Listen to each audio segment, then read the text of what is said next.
Je vais proposer, sans plus attendre, puisque nous avons pris quelques minutes de retard, Perrine Simian, du pôle animation territoriale de l'Agence nationale de la cohésion des territoires, Renaud Epstein, maître de conférence sciences politiques à Sciences Po Saint-Germain-en-Laye, et Akaï Xanoussi, chef du pôle politique de la ville à la direction régionale jeunesse, sport et cohésion sociale, de me rejoindre en tribune. Prenez place. Peut-être Renaud Epstein devant l'ordinateur, compte tenu de l'importance du diaporama qu'il m'a promis de faire défiler très très vite. Cette troisième séquence de matinée, on en a déjà beaucoup parlé depuis ce matin.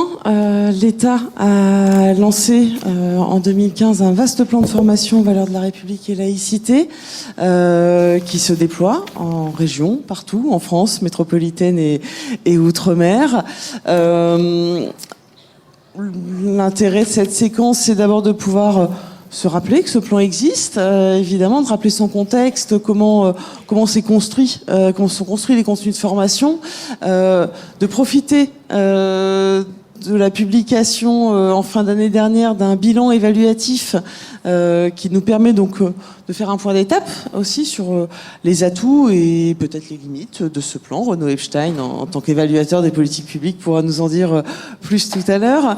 Et puis revenir également sur les modalités, les résultats du déploiement en région, les modalités très pratico-pratiques aussi. C'est aussi l'occasion de communiquer sur les moyens de se réapproprier toutes et tous la laïcité. Donc je propose sans plus attendre Perrine Simian, donc pôle animation territoriale, et nous avons oublié évidemment de changer le diaporama alors que nous avions changé le programme, donc à l'Agence nationale de la cohésion des territoires qui a succédé au commissariat général à l'égalité des territoires.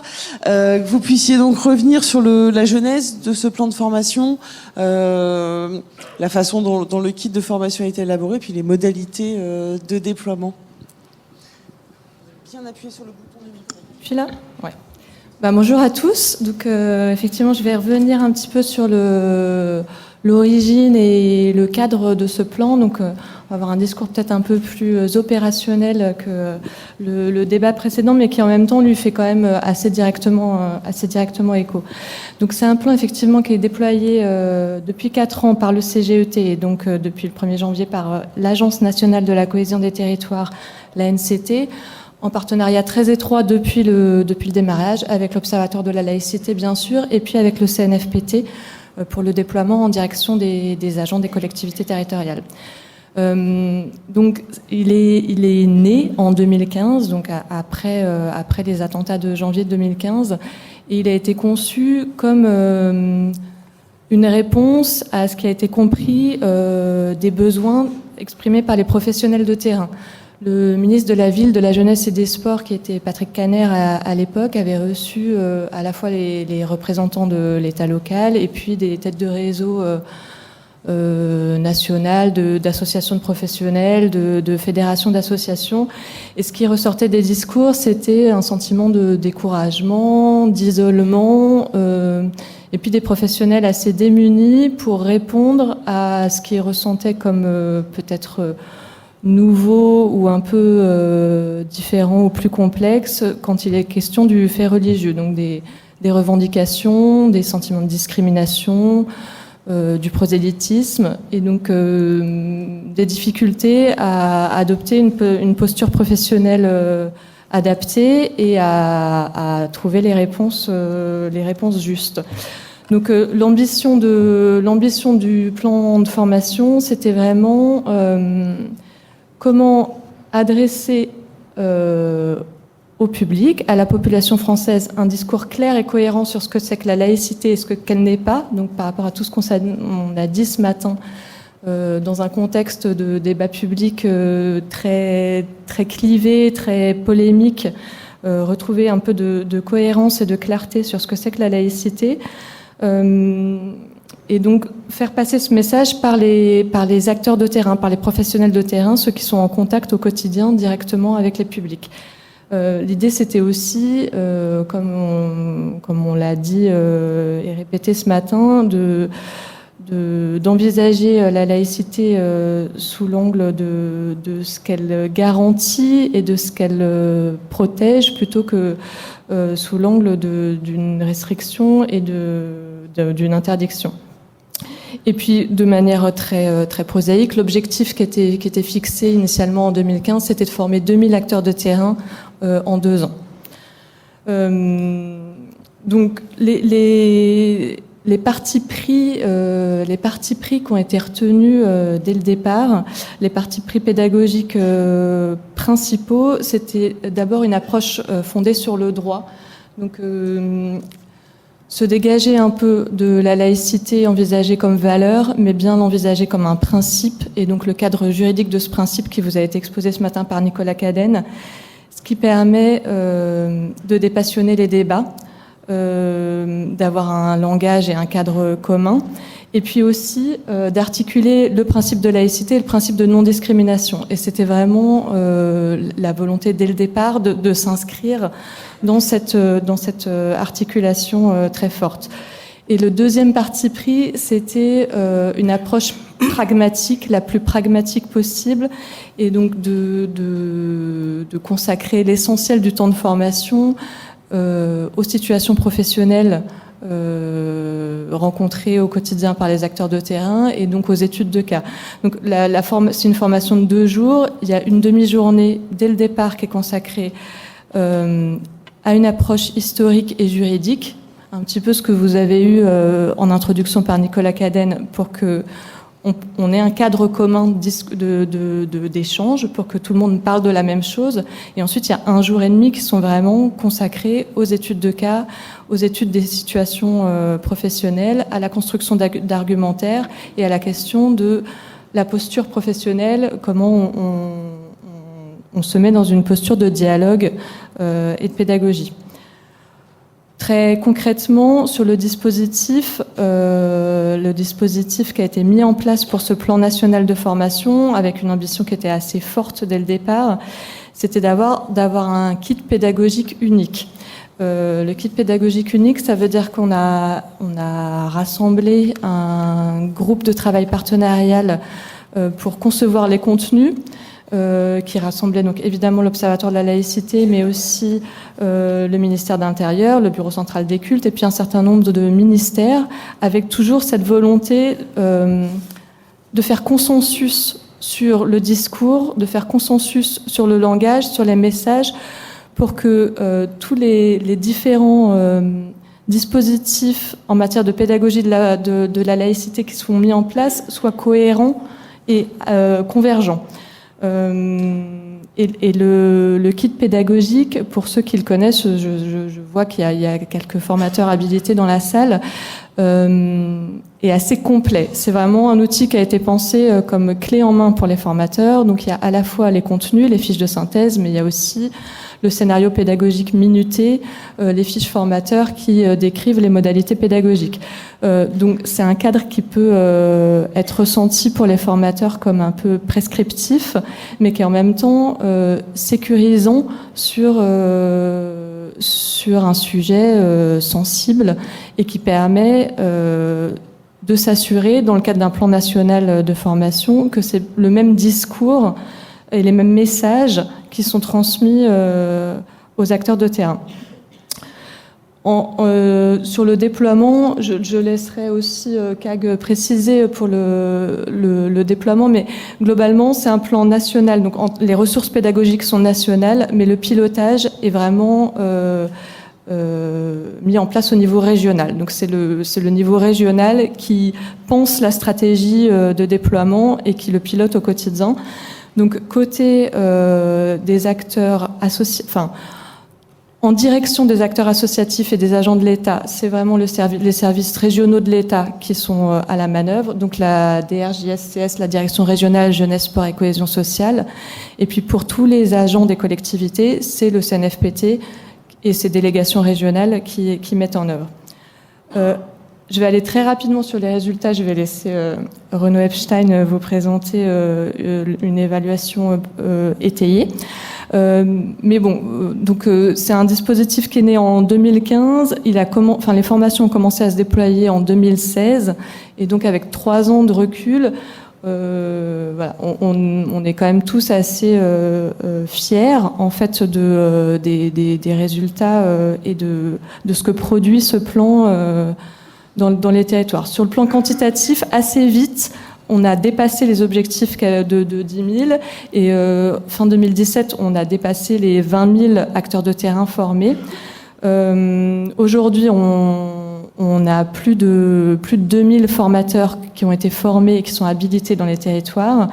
Et on a, alors j'ai des chiffres que de juin 2019, mais à l'été 2019, on avait plus de 40 000 acteurs de terrain qui avaient bénéficié des 2 jours de formation, et au moins 15 000 personnes supplémentaires qui avaient été sensibilisées par des actions mises en place par des formateurs habilités.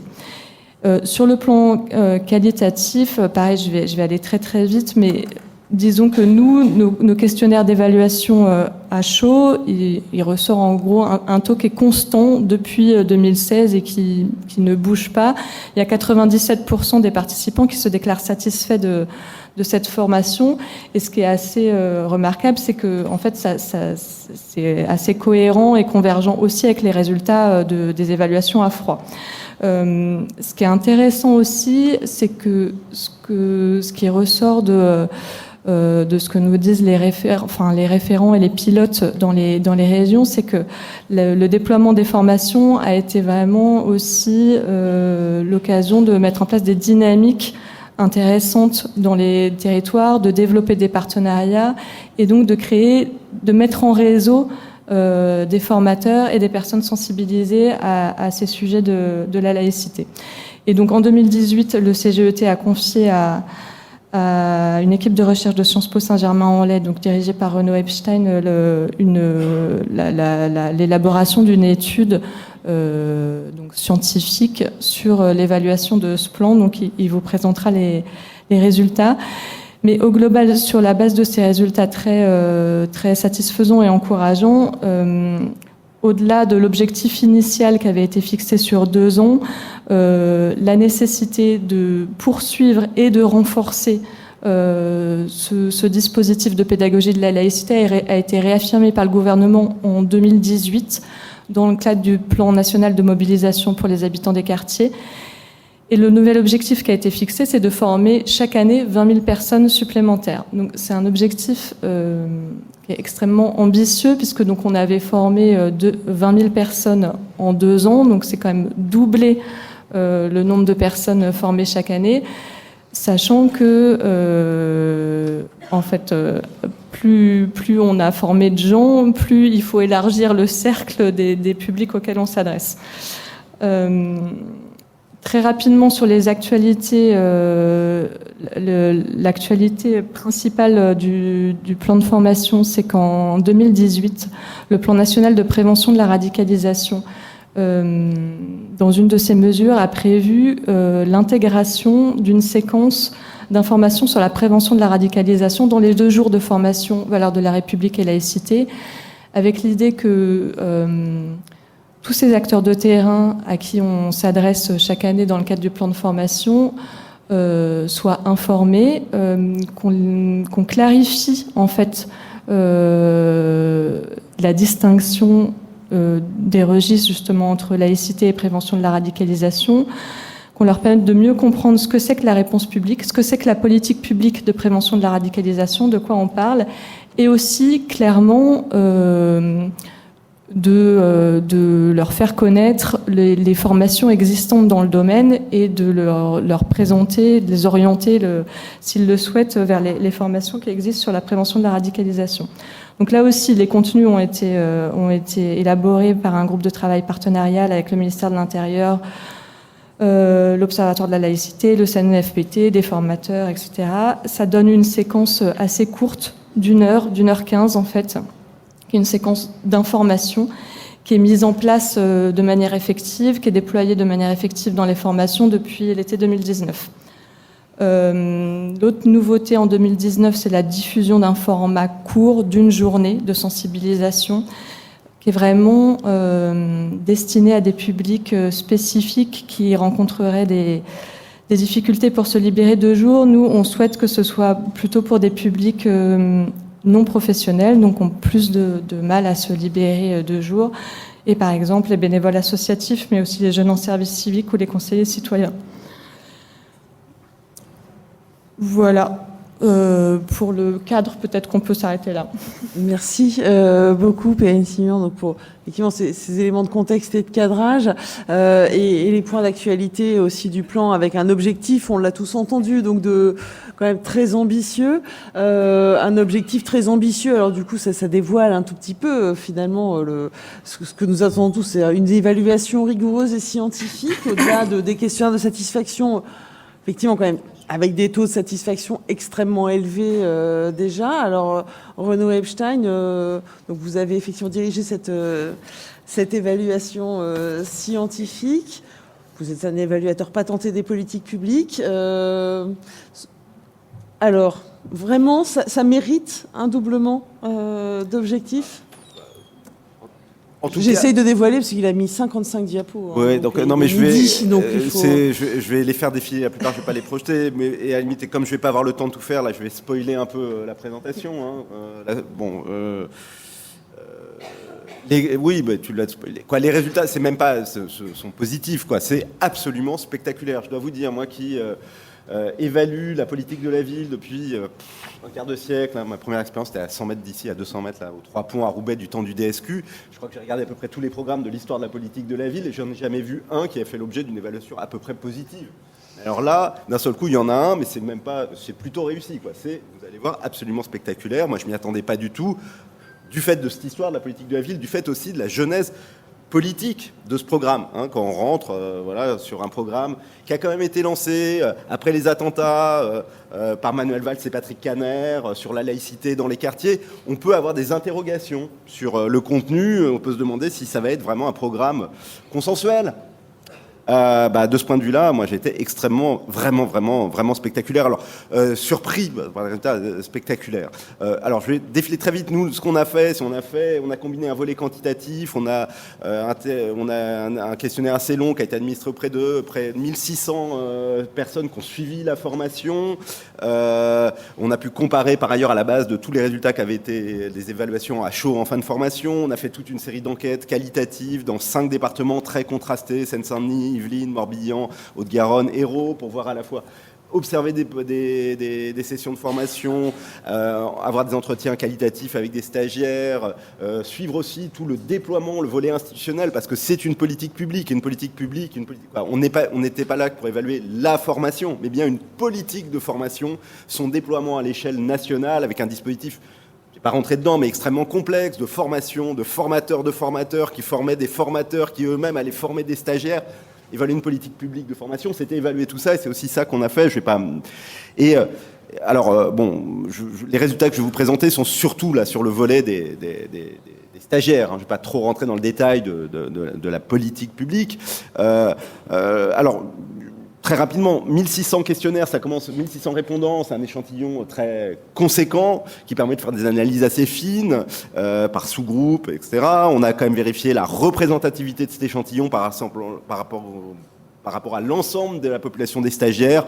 Bon, je passe vite là-dessus, mais globalement, on a un échantillon qui est représentatif des stagiaires de cette formation. Alors, ce qui nous permet de rappeler que c'est une formation qui devait s'adresser finalement un peu à tout le monde. Des bénévoles, des professionnels, des élus, de fait, on a plutôt des salariés, des salariés, alors que ce soit des fonctionnaires, des salariés associatifs et privés, plutôt un public qui vient, secteur qui intervient dans le domaine jeunesse, éducation populaire, sociale, politique de la ville, ce qui correspond en gros à cible. On a une grande majorité de stagiaires qui sont des femmes, plus des 2/3, ce qui renvoie à la spécialisation sectorielle, qui renvoie plutôt à des métiers qui sont ce qu'on appelle des métiers du care, dans lesquels les populations féminines, les femmes sont surreprésentées. Là, c'est une vraie surprise. Par contre, on a une population de stagiaires qui est très diplômée. 73% ont plus que le bac. bon, c'est beaucoup par rapport à l'ensemble de la population française, c'est beaucoup aussi au regard aussi d'une formation qui était en partie dirigée vers les quartiers prioritaires. Et d'ailleurs, on voit que, en gros, parmi les stagiaires, on en a la moitié qui travaillent en quartier prioritaire, la moitié hors de ces quartiers prioritaires. On a posé aussi des questions qui sont sur la religion, ce qui sont des questions qui en elles-mêmes ne sont pas passionnantes, mais qui nous ont permis ensuite de faire des croisements pour voir si l'appréciation des résultats de la formation pouvait avoir des variations en fonction de la religion. Alors, sur le pilotage et la mise en œuvre, Perrine vous l'a dit, on est sur un programme national qui se déploie de façon territoriale en prenant appui notamment sur l'État régional et les délégations régionales de du CNFPT.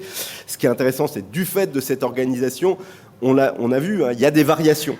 Le plan ne se déploie pas de la même façon, suivant les régions, voire à l'intérieur d'une même région, suivant les départements, en fonction des choix opérés dans chaque région. Ce qui a toute une série de conséquences très concrètes, mais vous le verrez, là aussi je spoil un peu, en dépit de cette variation dans les modes de déploiement, le contenu des formations reste très stable et l'appréciation sur la formation reste très stable. Il y a eu, alors je vais oublier le nombre de formateurs labellisés. Il y en a 320 au niveau national et un peu plus de 2200 au niveau régional. Voilà, donc c'est quand même aussi une politique qui a amené à former près de 2500 personnes à devenir formateurs à la laïcité. Et quand on regarde les profils de ces formateurs, ils sont extrêmement divers. Il y a je ne vais pas rentrer dans le détail, mais c'est spectaculaire de voir cette grande diversité des parcours professionnels, des connaissances préalables de la laïcité. Ensuite, dans leur pratique, il y en a 2500 formés, il y en a certains qui forment à tour de bras, d'autres qui n'ont jamais fait une formation. Et en fait, on se rend compte qu'ils sont devenus formateurs parce que, en fait, c'était pour eux une manière de se former, c'était un intérêt personnel. D'autres qui ont voulu devenir formateurs, qui n'ont pas trouvé nécessairement ensuite des formations à faire. Il y a ensuite des modalités très variables suivant les régions d'animation de ce réseau des formateurs.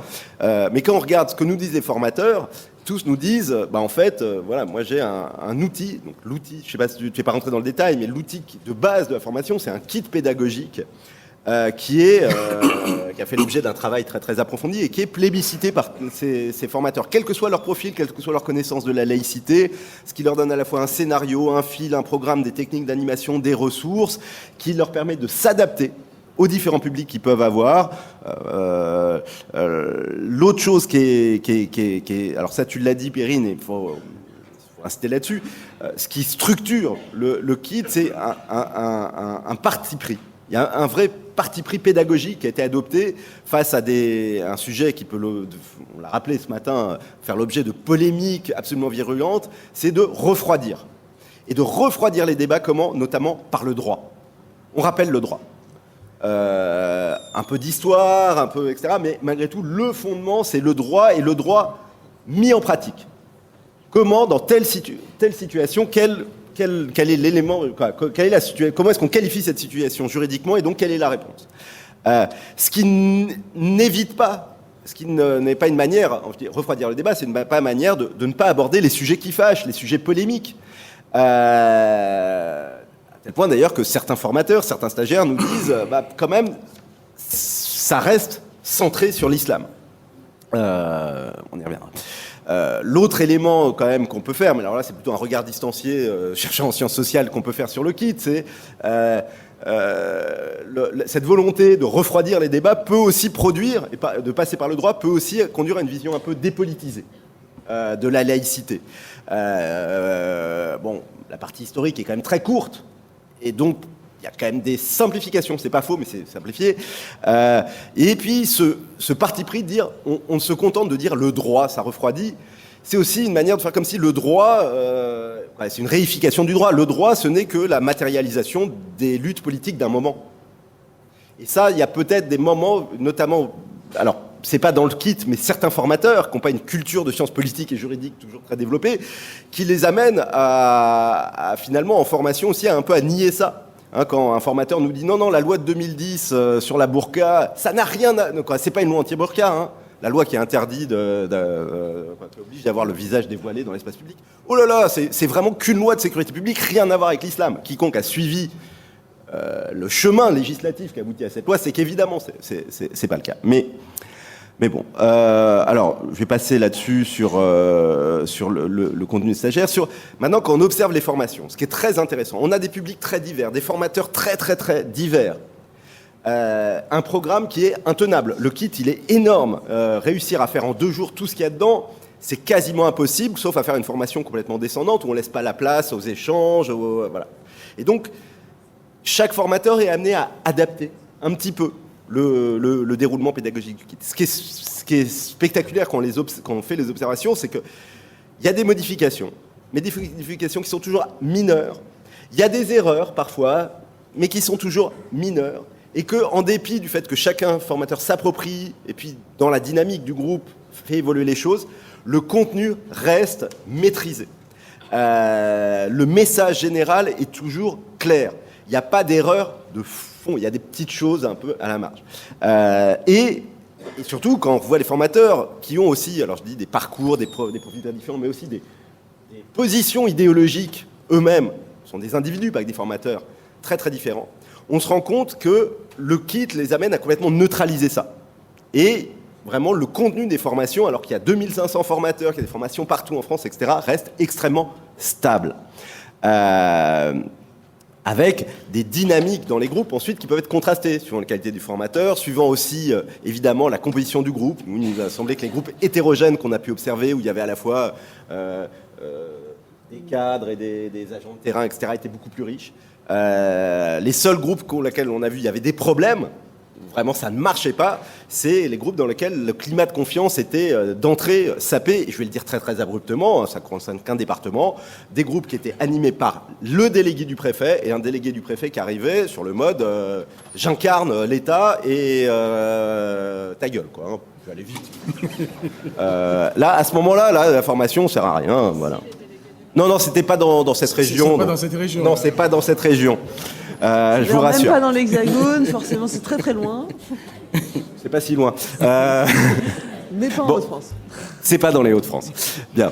Alors maintenant, j'en viens. Que nous disent les stagiaires, ceux qui ont suivi le stage? On les a interviewés, non pas à chaud, pas en fin de stage, mais certains avaient suivi la formation 6 mois, plus d'1 an à l'avant, plus tôt. Donc c'était loin. Quel retour ils ont? D'abord, ils nous disent tous que finalement, le fait religieux, c'est certes, ça peut susciter des tensions dans mon quotidien, dans mon activité professionnelle, mais relativisons. La fréquence, l'intensité de ces conflits, de ces tensions sont quand même très très surévaluées dans le débat public par rapport à ce qu'est mon expérience. Certes, ça se crispe, et tous nous disent oui, quand il y a ces tensions, et tous les cas qu'on a eus par des questions ouvertes, c'est plutôt sur l'islam. Mais ce qui est intéressant, c'est que quand on nous dit qu'il y a eu des tensions sur l'islam, c'est pas nécessairement des tensions entre un agent des services publics, un agent d'accueil et une personne musulmane. Ça peut être par exemple à l'intérieur d'un service municipal, associatif, d'un centre social, entre collègues. Parce que un collègue dit mon autre collègue, lui, a des pratiques stigmatisantes et discriminantes à l'égard de personnes musulmanes, a des exigences vis-à-vis de personnes musulmanes qui vont bien au-delà de ce que prévoit la loi.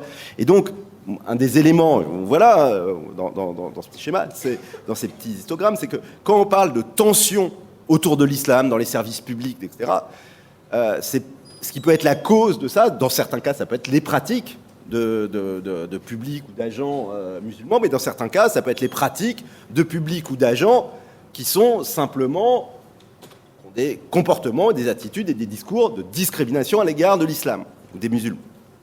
Il faut toujours se rappeler ça, c'est que les tensions, ce n'est pas que l'islam qui en est la cause, mais dans certains cas, ça peut être des personnes qui sont porteuses d'une vision erronée ou extensive, rigoriste, intégriste de la laïcité. Alors, quand on demande aux agents qui ont été en formation qu'est-ce qu'ils attendaient, en fait, ils attendaient plein de choses, mais un peu tout sans trop savoir. Et de ce point de vue-là, moi, la genèse que tu as dit, c'est le programme a été développé au niveau national en réponse à une demande venant du terrain. Moi, je ne suis pas absolument convaincu par cette écriture de l'histoire, qui est bien l'écriture politique. En tout cas, si on regarde a posteriori, je ne suis pas certain qu'il y avait une demande énorme dans les terrains. Et en tout cas, ceux qui viennent parce il y a une offre. C'est l'offre qui a suscité cette demande. Quand il y en a une, c'est pas l'inverse, me semble-t-il. D'ailleurs, quand on leur demande qu'est-ce que vous attendez, on sait pas trop. À la limite, on y va, mais parfois on a un peu peur. Je vais dans ce truc, je me demande si je vais pas encore me rendre ce discours anti-musulman, anti-islam, anti-foulard. Bon. Mais malgré ces réticences initiales, on se rend compte, et c'est là que c'est spectaculaire, qu'une fois que la formation est passée, tout le monde dit c'était super. On a des taux de satisfaction à l'égard de la formation qui, voilà, à part dans les élections au milieu d'Asie centrale, je crois qu'on n'a pas des choses comme ça, quoi. 97% de satisfaction. Les taux de satisfaction, il n'y a pas de variation régionale. Alors, les variations, ce qu'on peut observer, c'est entre ceux qui sont très satisfaits et plutôt satisfaits. Il y a des régions où tout le monde est très satisfait, des autres où on est un peu plus... plutôt satisfait, mais bon. Et quand on décompose, qu'est-ce qui vous a plu? Quel est votre jugement sur les exercices, le cadrage historique, les informations juridiques? On reste exactement sur les mêmes niveaux. Quand on pose les questions sur les formateurs, les formatrices, vous avez vu, il y en a 2500, ils ont plein de profils, ils sont complètement différents. Ça ne change rien. Niveau de on les trouve compétents, et globalement, ils savent transmettre les notions, ils savent écouter, répondre les questions, ils sont dynamiques, ils maintiennent l'attention. Voilà. De ce point de vue-là, il y a eu un cadrage de l'ensemble de la formation qui produit des résultats spectaculaires. Alors, voilà, nous, on est emmerdés, on est évaluateurs, on n'a pas envie de dire c'est formidable ce que vous faites, quoi. On a envie de trouver le truc qui va mal. Donc là, quand on a 97% de satisfaits, comment on fait? On a essayé de trouver qui étaient ceux qui étaient plutôt satisfaits et pas très satisfaits. Qu'est-ce qui fait que certaines stagiaires sont pas totalement satisfaits, mais plutôt satisfaits? Et là, on peut identifier quelques éléments de variation qui sont pas inintéressantes. D'abord, comme dans plein de situations de la vie sociale, on est plus content quand on est moins satisfait quand on est contraint. Et donc là, et ça c'est une chose que je trouve très importante au regard là, des enjeux de déploiement et de multiplication des stagiaires, c'est celles et ceux qui ont été obligés de participer à cette formation par leur hiérarchie sont en général plutôt satisfaits plutôt que très satisfaits. Ceux qui ont demandé, qui ont fait un acte volontaire pour aller suivre cette formation sont très satisfaits. Donc ça, c'est un premier point. Deuxième chose, c'est quand on regarde les différentes catégories professionnelles, les fonctionnaires d'État sont les plus satisfaits devant les fonctionnaires territoriaux, puis les salariés du secteur privé associatif, puis les adultes relais. Bon, on pourrait revenir sur un certain nombre de choses. C'est corrélé avec le niveau de formation, c'est corrélé aussi avec... Voilà. Je pense aussi c'est un message, le message valeur de la République, laïcité, un message qui fait directement écho à la culture professionnelle, voire à l'éthos professionnel des fonctionnaires d'État, moins à ceux des autres. Bon, il y a une série de raisons comme ça. Question importante, je vous ai dit tout à l'heure, on avait interrogé les répondants sur leur religion. Et on a essayé de croiser le niveau de satisfaction avec la religion déclarée. Et on voit que effectivement, il y a dans cette différence entre très satisfait et plutôt satisfait que les personnes qui se déclarent musulmanes sont plus fréquemment plutôt satisfaits relativement aux autres que très satisfaits.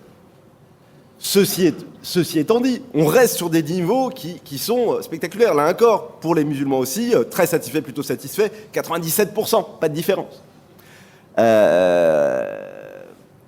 Et avec aussi des variations d'insatisfaction qui renvoient aussi au fait que les musulmans, et les personnes qui se déclarent musulmanes, étaient aussi ceux qui arrivaient en formation avec le plus de réticence du fait du contexte et du débat public où on le sait, on l'a encore rappelé, il y a une association tendancielle entre débat sur la laïcité et débat sur mise en cause de l'islam de France. On les a interviewés, c'est nos stagiaires, 6 mois, 1 an après qu'ils aient suivi la formation. Donc c'est pas simplement leur regard sur la formation, mais comment ensuite, de retour dans leur activité professionnelle, 6 mois après, ils portent ce regard. Et de ce point de vue-là, là aussi, on a des résultats spectaculaires. Rétrospectivement, considérez-vous que cette formation vous a été utile? On est à 97%. Non, 96%. Oui, tout à fait, oui, plutôt. Et là aussi, quand on détaille sur elle vous a été utile pour les connaissances juridiques, connaissances historiques, pour les éléments d'argumentaire utiles, pour transmettre les valeurs de la République, tout ça, on est sur des niveaux de satisfaction très très élevés, et y compris sur des choses qui, me semble-t-il, ne faisaient pas partie des objectifs explicites de la formation. On dit, est-ce que cette formation a changé la perception de ce qu'était la laïcité? Là aussi, on voit qu'on a quand même pratiquement 2/3 des stagiaires qui reviennent 6 mois, 1 an après la formation, ils disent oui, pour moi il y a un avant et après la formation. Je ne vois plus la laïcité de la même façon. Et dans les entretiens qualitatifs, quand on demande aux stagiaires qu'est-ce que finalement cette formation a changé chez vous, on voit que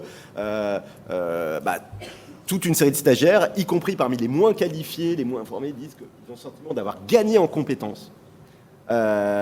Que certes, même si la formation laisse entière toute une série de questions, d'incertitudes sur des points souvent des points de détail, même si parmi les limites qui ont été posées, certains nous disent le problème c'est qu'on repart de cette formation qui est extrêmement riche et on n'a pas toujours un document, parce que suivant les régions, dans certaines régions, il y a eu des budgets qui ont été développés pour que tous les stagiaires repartent avec le kit, d'autres avec simplement des photocopies, d'autres etc.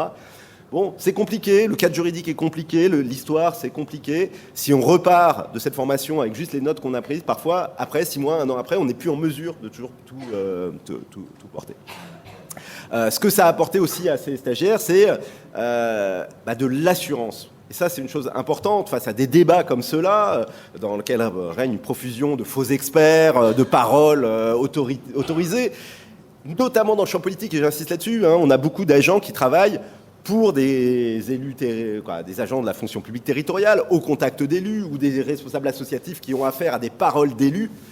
Quelle légitimité on a quand on est un bénévole associatif face à un maire qui va tenir une parole qui historiquement, juridiquement sera fausse sur la laïcité, mais qui sera une parole d'autorité.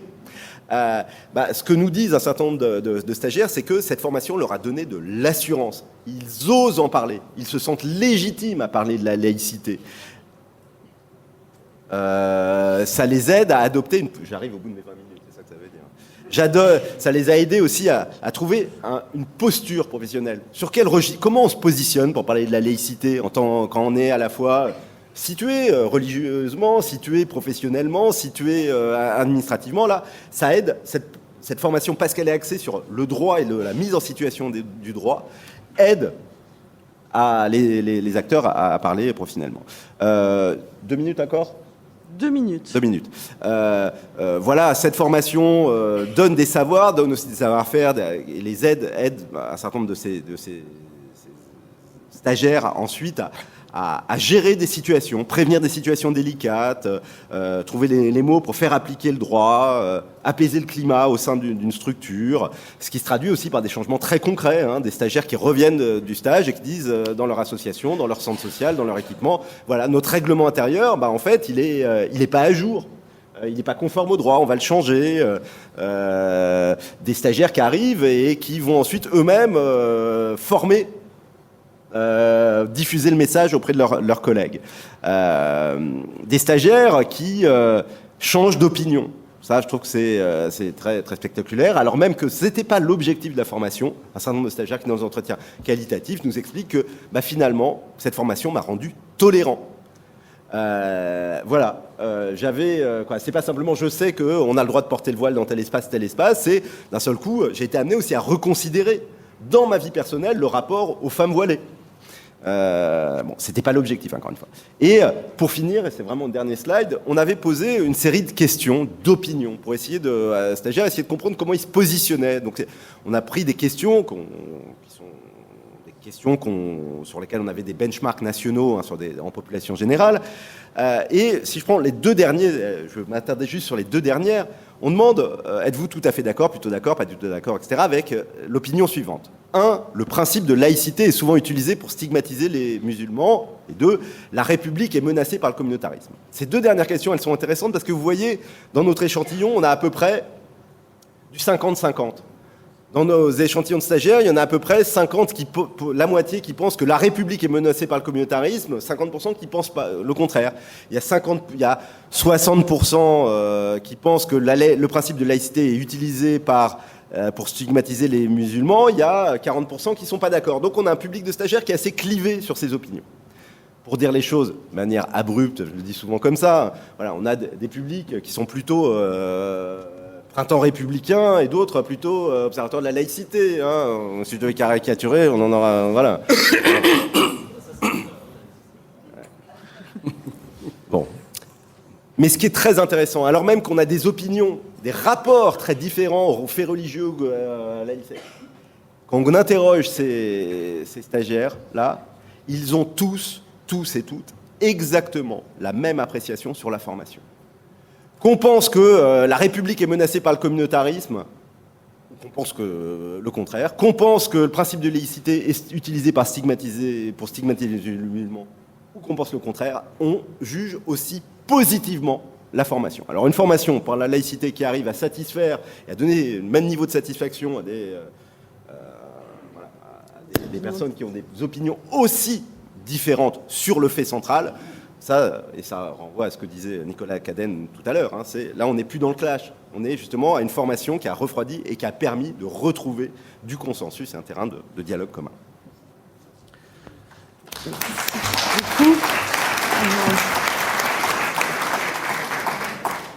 Pas de point de vigilance dans cette évaluation? Mais comme tu as dit 2 minutes... Très vite, en 30 secondes. En 30 secondes, le point de vigilance, mais bon, voilà, on a prêché dans le vide. Moi, le point de vigilance, il y en avait un, on n'a pas prêché dans le vide, un autre, on a prêché dans le vide. Mais bon. Voilà, le point de vigilance, ça renvoyait à ce que je disais tout à l'heure sur la contrainte dans l'inscription. Et le risque, c'est que, voilà, il y avait des objectifs très ambitieux de recrutement, et en plus avec un recrutement décentralisé, et dans certains territoires, face aux objectifs de recrutement, il y a eu la tentation de remplir les formations, hein, et donc de mobiliser par voie hiérarchique, et en disant, voilà, et puis vous allez en formation. Il y a dans certaines villes, certaines structures, je ne vais pas te dire de région, il y a certains endroits dans lesquels il y a eu des... Alors, c'est peut-être toujours totalement officiel, mais en disant, voilà, si votre association veut continuer à avoir des subventions, ce serait pas mal que les agents suivent la formation Valeurs de la République et laïcité. Or, nous, ce qu'on a vu, c'est que plus les publics sont contraints d'y aller, moins ils s'approprient, moins ils sont satisfaits. Donc, le risque, le point de vigilance, c'est que l'extension des objectifs et l'objectif de recrutement, et que pour atteindre ces objectifs, les acteurs territoriaux ne sombrent pas dans cette idée de « allez, on va remplir la formation, on va obliger ». Ça, c'était un premier point de vigilance. Deuxième point de vigilance, parce qu'au moment où on a fait l'évaluation, la question de l'ajout d'une séquence prévention de la radicalisation était en discussion. Elle était déjà tranchée. Oui, c'était tranché. Au moment où on a fait l'évaluation. Non, à la fin, quand on a fini l'évaluation. Oui, ah, d'accord. Ok. Bon, en tout cas... Le chercheur avait un espoir. Sur les modalités, la Oui. forme qu'elle allait prendre, etc. Mais effectivement, la mesure en elle-même, c'est... Voilà. Et nous, il nous semblait qu'en tout cas, qu'au regard du formidable succès des modules tels qu'ils étaient conçus, et alors même qu'un certain nombre de publics y allaient parfois à reculons avec cette idée, il y a trop cette association islam, terrorisme, radicalisation, il nous semblait... C'était d'ailleurs pas qu'à nous, c'est pas nous, c'est qu'un certain nombre de formateurs et de publics nous en parlaient comme tel. C'est que l'ajout d'un module prévention de la radicalisation risquait de renforcer ces soupçons, ces critiques quant à une formation qui stigmatiserait les musulmans. Et deuxième chose, mais bon, c'est peut-être pas. De toute façon, on a vu que les formateurs avaient une grande capacité d'appropriation du module et qu'ils n'avaient pas le temps de tout faire. Donc on se disait, même si vous rajoutez un module prévention de la radicalisation, on n'est pas certain que tous les formateurs auront le temps de le faire, ni l'envie. Merci pour cette présentation complémentaire, René Stein. Perrine Simion, une réaction là-dessus très très vite, et puis on va passer à l'actualité du plan ensuite en région Hauts-de-France. Je vais faire très vite. Juste quand même par rapport à tout ce qu'a dit Renaud, je crois que l'essentiel, c'est que effectivement l'objectif principal, c'est vraiment de faire passer les messages clés. Et donc, vu autant les messages principaux sont simples et clairs, autant on voit bien que sur certains détails, ça peut être complexe. Et donc, certes, ils peuvent repartir, ou même certains formateurs faire des petites erreurs, ou certains stagiaires repartir avec l'impression qu'il y a quand même beaucoup de choses à retenir. Mais l'ambition était vraiment de clarifier les grands principes de liberté, de protection de la laïcité, de ce qu'elle protège.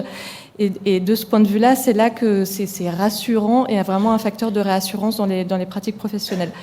Donc, c'est sûr que ce qu'on a retenu de l'étude, c'était les 2 grands axes dans les points de vigilance. C'était surtout cette ambition de doubler le nombre de personnes formées par an. Ça veut dire aller chercher de nouveaux publics. Ça veut dire sans doute mieux communiquer, mieux mettre en relation l'offre et la demande. Donc c'est là-dessus qu'on travaille. On a bien entendu les mises en garde sur les obligations de formation, même si c'est nécessairement une ligne de crête. Enfin, il y a vraiment une question d'équilibre. Forcément, les premiers mois, on touche les publics qui sont déjà les plus proches, les plus sensibilisés, qui ont un peu envie de s'inscrire, et que, au fur et à mesure, quand on veut aller toucher ceux qui spontanément se sentent moins concernés par une formation qui est intitulée Valeurs de la République et laïcité. Il faut aussi déployer d'autres stratégies pour élargir le public. Ça passe essentiellement dans le cadre du plan de formation par des partenariats avec des réseaux, avec d'autres ministères, etc. Mais c'est vrai qu'un certain nombre de préfectures ou de services de l'État ont aussi mis la participation au plan de formation comme intégrant un dispositif plus général, et peut être aussi une contrepartie au financement de subventions valeurs de la République et laïcité, aux subventions politiques de la ville, pardon. Nous, je vais aller vite, mais bon, on travaille effectivement sur ces questions de communication et de mise en relation de l'offre et la demande. On a une nouvelle page sur le site de la NCT avec une carte des différentes régions pour qu'au moins quelqu'un qui ne sait pas où trouver l'information puisse trouver les contacts, puisse trouver les calendriers quand il y a des calendriers. On n'en est pas encore un calendrier unique, je ne sais pas si on pourra y arriver. Il y a beaucoup de choses qui sont faites aussi au niveau régional. Donc voilà, nous on a développé des partenariats avec la PJJ, avec le ministère de l'Intérieur et la direction des étrangers en France.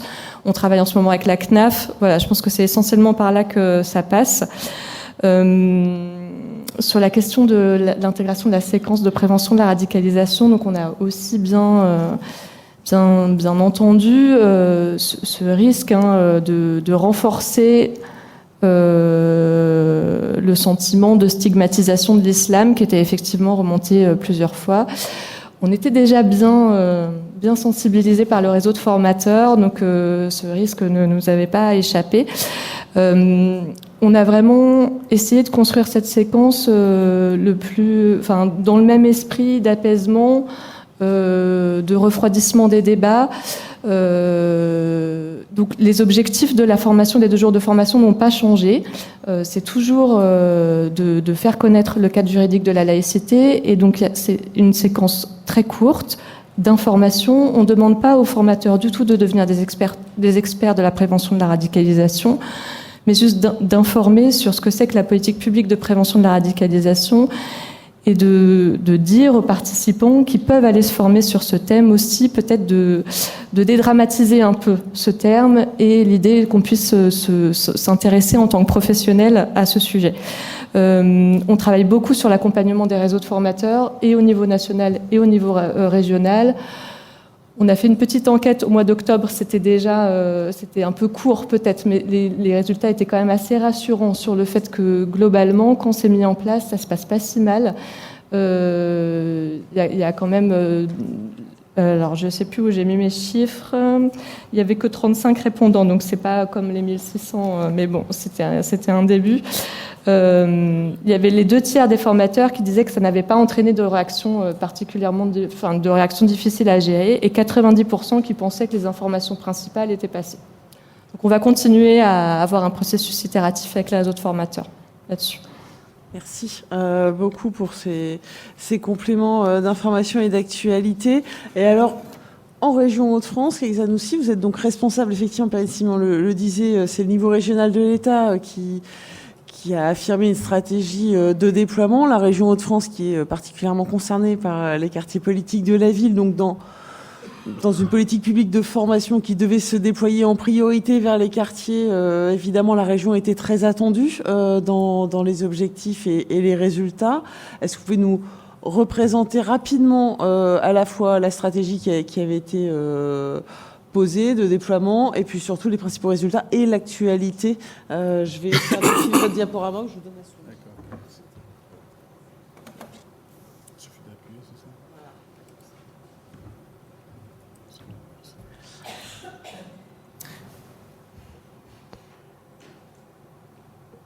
Allô, bonjour à toutes et à tous. Alors, en région, qu'est-ce que nous avons fait? Je commence par les chiffres qui parlent globalement. Le CGET, donc initialement CGET, aujourd'hui c'est l'Agence nationale pour la cohésion des territoires, a confié au service de l'État déconcentré, donc la DGCS, pour le programme de mise en œuvre du plan de formation valeurs de la République et laïcité. Alors, je mets ce chiffre pour commencer parce que dans la région, au bout de ces 4 ans déjà de déploiement de ce plan de formation, nous avons formé et sensibilisé 8000 personnes, à peu près 4700 personnes formées durant la formation de 2 jours et la sensibilisation, un peu plus de 3000 personnes sensibilisées, un comptage qui a commencé seulement en 2018 puisqu'on n'a pas comptabilisé de par le passé. Alors, comment s'est organisé dans la région? J'inverse un peu par rapport. Alors, il vaut mieux appuyer là. Voilà. Alors, dans la région, voilà les éléments les plus importants. Nous avons vu l'évolution de la formation depuis le démarrage en 2016 et aujourd'hui, nous avons fait moins que l'an dernier. Par contre, on verra à la fin qu'il faut que nous en fassions davantage en 2020 parce que les objectifs de l'ANCT sont beaucoup plus importants et dans la région, nous avons quasiment 1800 personnes à former. Je voudrais, avant de passer peut-être au suivant, insister sur, et je reviendrai vers la fin, le nombre de formateurs que nous avons. Nous avons dans cette région 120 formateurs VRL formés et on verra à la fin quelle stratégie nous avons mis en place avec nos 120 formateurs. Et c'est grâce à 120 formateurs que nous faisons aussi bien la formation des 2 jours et les sensibilisations. La formation de 1 jour, j'y reviendrai à la fin parce que dans cette région, nous avons à peine commencé l'expérimentation de la formation de 1 jour, de manière plus précise, la sensibilisation de 1 jour. Puisque vous verrez que dans le plan valeurs de la République et laïcité, les formations de 2 jours, et les enquêtes le montrent, puisque dans la région, nous avons aussi fait une évaluation avec l'IRA, il y a 2 ans, qui montre à peu près les mêmes résultats que ce que nous avons au niveau national, un taux de satisfaction assez important. Et la formation de 2 jours, il y a dans la salle ici des gens qui sont formés et des formateurs aussi, permet d'enclencher une forme de transformation et une forme donc de changement dans la perception, dans la pratique. La journée de sensibilisation permet d'avoir les informations nécessaires pour voir comment on peut s'orienter. Et donc, dans cette région, il y a un choix majoritaire qui est fait pour la formation de 2 jours et la formation, la sensibilisation d'une journée réservée pour des publics spécifiques et sur demande. Donc, aujourd'hui, ce n'est pas quelque chose que nous déployons à grande dose, mais beaucoup plus les formations de 2 jours. Alors, comment nous avons fait dans cette région ? Donc, j'en arrive à la première question posée par Morgane Petit. Merci pour cette organisation. Nous avons pensé travailler en réseau.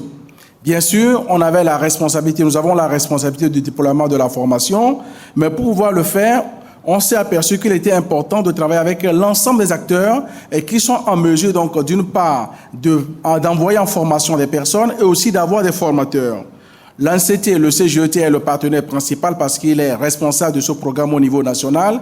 Et donc, nous avons des temps réguliers de rencontres entre les référents régionaux et donc par rapport aux formations valeurs de la République et laïcité. Mais de manière plus concrète, nous avons dans la région les collègues des DDCS et des équipes du PEDEC, le préfet délégué pour l'égalité des chances du département du Nord, où la relation est faite avec l'ensemble de ses collègues de telle sorte que les formations sur les territoires sont relayées, animées parfois par ses collègues qui font que les acteurs des territoires peuvent s'engager dans la formation et dans ces collègues, nous avons parfois même des formateurs et qui font en sorte que, je pense par exemple au territoire de l'Aisne et de l'Oise, et qui sont de petits départements où nous avons des collègues des DDCS et des fois des préfectures qui sont très dynamiques également pour faire en sorte que nous puissions former un maximum de personnes. Mais au-delà des collègues des services de l'État, nous avons un réseau d'acteurs conventionnés. Le CGET, à l'époque, a signé des conventions nationales avec les grands mouvements d'éducation populaire. Et dans la région, nous avons donc appliqué ces conventions en élargissant à 2 acteurs. L'IREF, par exemple, a un rôle particulier, puisque l'IREF fut le premier opérateur qui a accompagné le déploiement du plan dans la région, et avant de devenir un partenaire dans le déploiement de la formation, notamment dans les QPV. Et bientôt sur les formations d'une journée à destination des conseils citoyens. Et puis nous avons d'autres acteurs comme la Vie Active, qui est une association, les CMA, la Ligue de l'enseignement, Léo Lagrange. Et donc, tous ces opérateurs sont des acteurs qui forment au sein de leur réseau à travers une convention. Et donc, comme vous le dites si bien, c'est une stratégie de déploiement qui fait en sorte que nous formons les formateurs de ces réseaux, nous les habilitons, et maintenant, ces formateurs déploient la formation au sein de leur réseau. Mais tout cela est comptabilisé au niveau régional par l'opérateur régional actuel qui est Fastmail et qui a pris la suite de l'IREP pour nous accompagner dans le déploiement. Ce qu'il faut également voir, et c'est un élément intéressant, c'est que dans cette région, nous avons également un partenariat avec la PJJ, qui elle-même a un partenariat avec le conseil départemental, qui permet aujourd'hui donc à ces deux acteurs régionaux de pouvoir déployer la formation au sein de leur réseau. C'est une dynamique intéressante que nous allons suivre davantage cette année, parce que des fois, on a mis du temps pour la validation des formateurs, puisque dans cette région, nous avons un processus de validation des formateurs qui est très spécifique. Nous l'avons voulu ainsi. On forme les formateurs, nous avons un jury qui se réunit, et le jury se réunit et il délibère, et on prend toutes les précautions pour que les formateurs soient habilités. Donc, parfois, ça prend un peu du temps, et fort heureusement, les choses sont ainsi faites aujourd'hui, et l'ensemble de ces 120 formateurs vont pouvoir poursuivre le déploiement des formations sur le terrain. Donc, je passe aux acteurs en signalant simplement que les formateurs sont les acteurs déterminants par rapport à cette formation. Quelques éléments juste en termes d'action significative. Dans la région, dans la stratégie, nous avons mis en place ce qu'on appelle une démarche qualité. La démarche qualité, c'est un réseau de formateurs de niveau 1. Donc, dans le processus, on n'a pas pris le temps de vous l'expliquer, mais certains le savent. Il y a les formateurs qui sont formés au niveau national par l'anciennement CGET, qui sont les formateurs de niveau 1, qui forment les formateurs que la plupart des acteurs voient sur le terrain. Et donc, on forme les formateurs, les 120 formateurs sont formés par la dizaine de formateurs que nous avons formés au niveau national, avec le CGET initialement et différents intervenants, l'Observatoire, CNFPT et d'autres acteurs.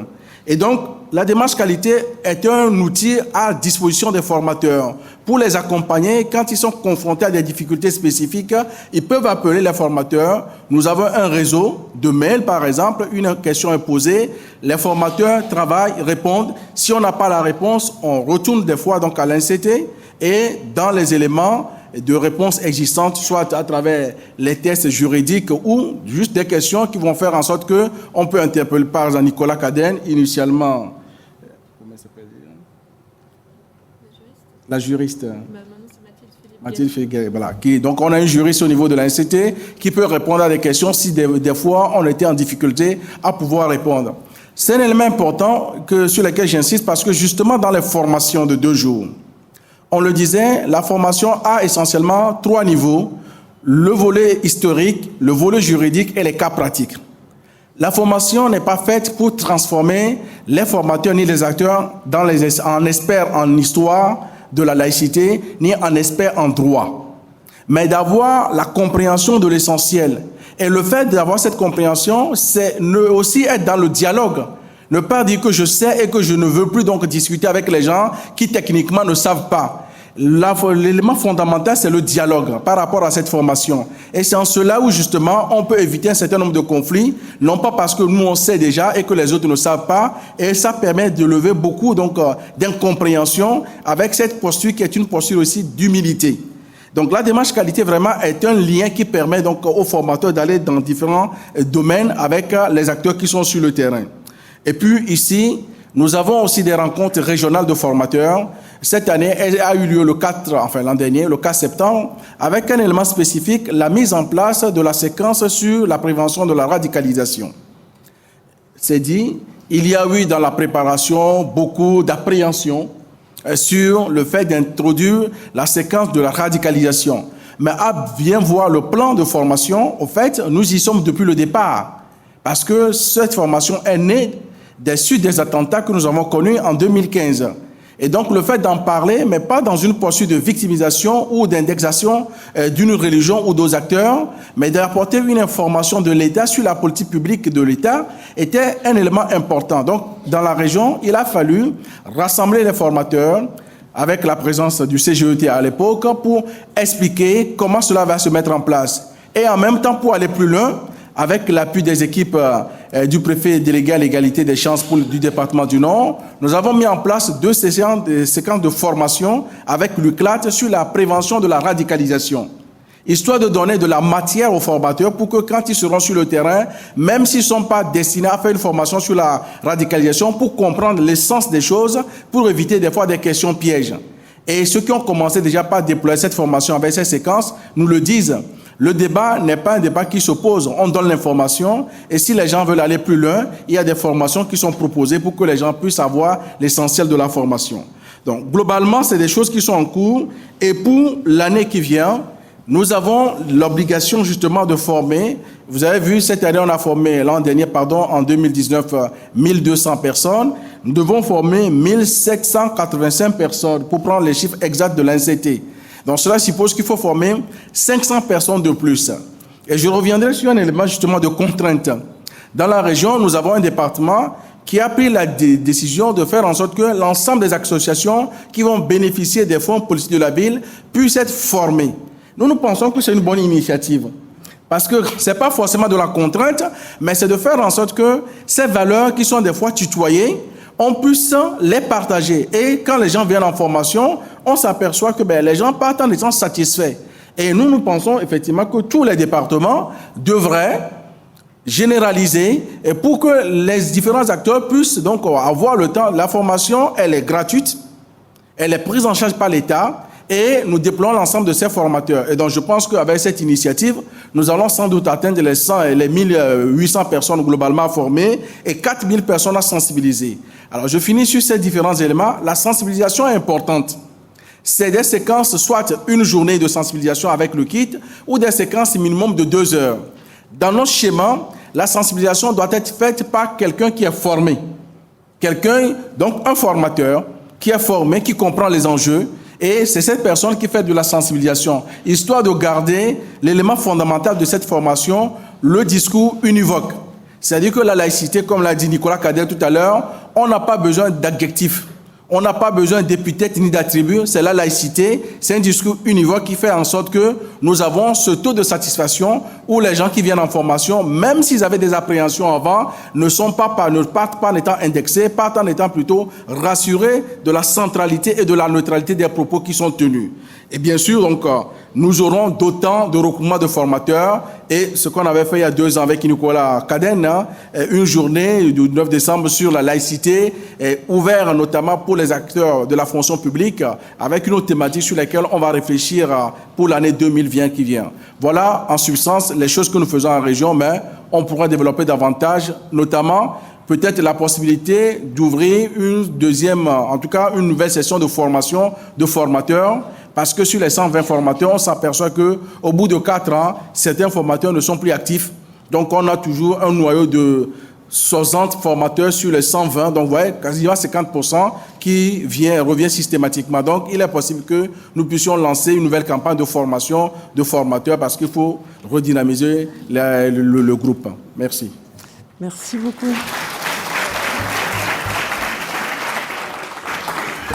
Merci beaucoup, Kek Sanoussi, pour ces précisions. Alors, je sais que nous avons déjà 10 minutes de retard, mais est-ce qu'il y a une question particulière ou une réaction On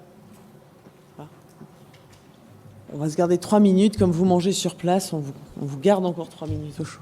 Bonjour, je vais aller assez rapidement. Amadou Dramé de Valenciennes Métropole, la communauté d'agglomération. Alors moi j'avais juste une question par rapport en fait, à l'implication des collectivités locales justement à cette stratégie en fait, de lancement que vous avez mise en place en fait, pour 2020. C'est juste en fait, pour avoir un petit peu une visibilité beaucoup plus grande de tout ce qui est proposé sur le territoire et notamment en fait, sur nos territoires à nous, au niveau local. Voilà. Alors, s'agissant des collectivités territoriales, c'est vrai que la répartition nationale est claire. En théorie, collectivité locale, c'est le CNFPT qui s'en charge. La pratique est un peu différente. Dans la région, c'est vrai que nous n'avons pas le même système de déploiement d'informations VRL, CNFPT et la DGCS. Donc, il est arrivé et il arrive encore que dans nos formations, nous accueillons des acteurs des collectivités territoriales, mais dans un contexte bien particulier. C'est ce que nous appelons dans les slides les groupes pluriels. Nous avons eu une expérimentation il y a 2-3 ans avec l'IREV, avec des formations de 4 jours qui étaient mises en place. Donc, les acteurs sur un territoire pouvaient être regroupés. Et actuellement, là où nous avons des agents des collectivités territoriales avec les associations, donc quand le groupe est pluriel, nous acceptons les prendre en charge pour les formations de 2 jours. Et sinon, pour tout le reste, c'est CNFPT qui s'en charge pour la formation des collectivités territoriales.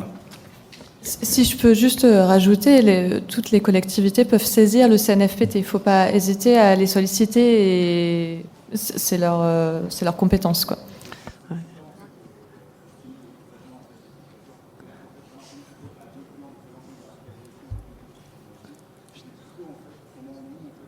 Comment ?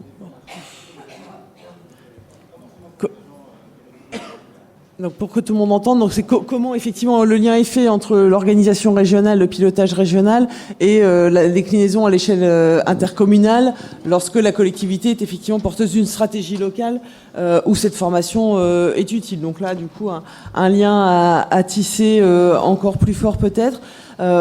Comme tout le monde a très envie de déjeuner, moi je retiens peut-être juste quand même une chose sur la question de communication et en lien avec cette obligation de formation. Alors on voit le CGET-NCT a mis en place des efforts de communication. La séquence de ce matin, elle a aussi vocation à vous rappeler l'existence de ce plan, à vous rappeler la pertinence du kit et l'immense satisfaction des stagiaires qui peuvent en bénéficier et à vous permettre de réidentifier aussi le pilotage régional. Les objectifs sont très ambitieux. Il y a différents moyens d'y parvenir, effectivement, notamment, pourquoi pas, puisque c'est le choix de certaines institutions, d'obliger les associations qui bénéficient d'argent public à se former. Peut-être que quand il y a obligation, pour éviter la mauvaise perception des stagiaires lorsqu'ils arrivent en formation, mais c'est le cas s'ils sont obligés par leur manager ou s'ils y sont obligés par l'institution, c'est comment on a communiqué sur le contenu de la formation, sur son intérêt, sur ce à quoi elle est censée servir.